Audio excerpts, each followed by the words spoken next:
I thought this was supposed to be jobs for local people, for our residents. This is Hawaii News Now. A big money battle over rail. Good evening, I'm Stephanie Lau. And I'm Keahi Tucker. Sore losers? Perhaps. After all, losing $1 billion opportunity has to hurt. But tonight, two companies who got beat out for a city rail contract have filed formal complaints, claiming the city mishandled the procurement process. And their complaints have already prompted a new resolution from City Councilman Tom Berg, who calls the awarding of the contract poorly advised and mistakenly executed. Berg's resolution urges the city to start over, finding a new company to build its rail cars. Lisa Kubota has been crunching the numbers and joins us with our top story. Lisa. Keahi, the two losing bidders met separately with the city last week, and today both decided to move forward with their protests. Congratulations to Ansaldo Honolulu. That was Mayor Peter Carlisle last month. The city awarded Ansaldo Honolulu a $574 million contract for train cars and a system control center. The company will also operate and maintain the rail system. The contract has now sparked two formal protests. Here's a look at how the proposals stack up.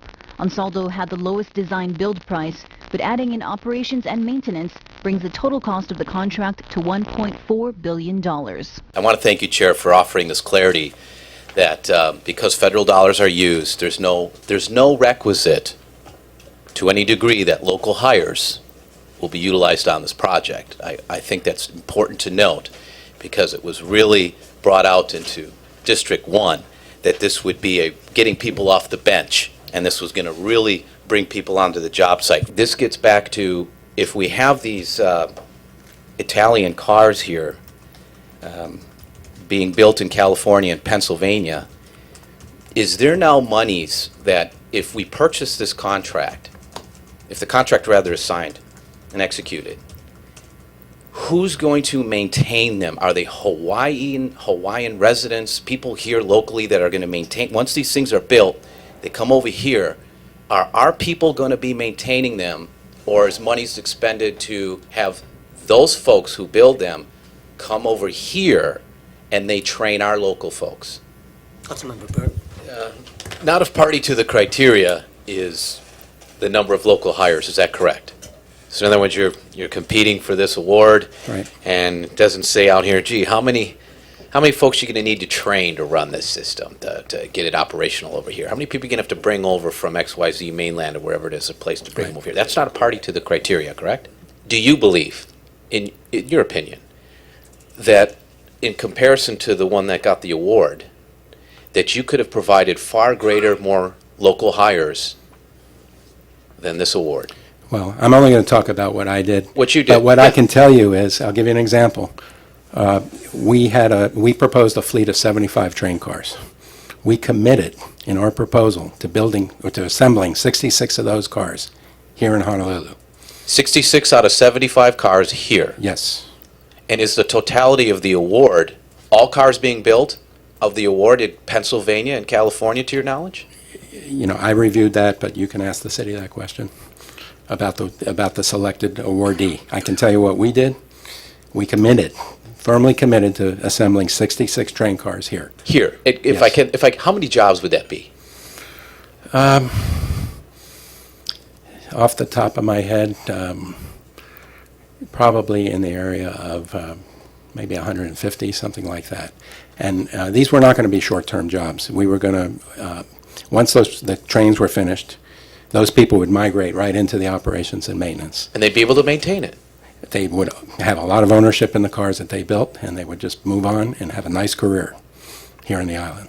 Earlier on in my discussions with Mr. Hamiyasu on this Toro, it was, are they going to have an expenditure for training? So someone's building these out of state, and then when they bring the cars here, it may be applicable that there will actually be hires out of state to have to come here and train our local people how to then maintain them. So it's an extra step. So I just want to get it on the record, Chair, that I think for District 1, who we have a lot of folks on the bench, this was huge. I mean, it could be 150 jobs. These are quality jobs. I want to mention that we took the trouble to work out arrangements with the University of Hawaii. We actually already have implemented an internship program. We had 7 interns up in our Pennsylvania facility because we needed engineers anyway for other projects around the world, and we felt like if we brought them up there, they could get some experience under their belt in the event that we won this award. We actually hired 2 full-time employees out of UH. We also worked out an agreement with Leeward College to set up a training program. And we have an agreement that we put in our proposal about that training program. Thank you. The most testimony, and it had to do with the Ansaldo Award, the Italian company that was to build rail cars, roughly 80 rail cars in California. And the losing bidder, and it's in this packet, the losing bidders, we're talking about jobs here, getting people off the bench. I've introduced a resolution to get people to work. 150 jobs, quality jobs were lost in that procurement process that went to the highest bidder. And I think we can do better, and that's why we're here. And that's why you'll see in this packet that I'm asking all of you to help support this resolution that will ask to uphold the protest of the procurement award to Ansaldo and rather have a start over again. It's $250 million difference. And the other company, by the way, that lost the award has a very good track record, as opposed to the company that got the award being kicked out of Denmark, of which is if the people had their way, that's what they'd be doing. So we're trying to fight and save those jobs. So I'm after the 150 jobs to build the rail cars here.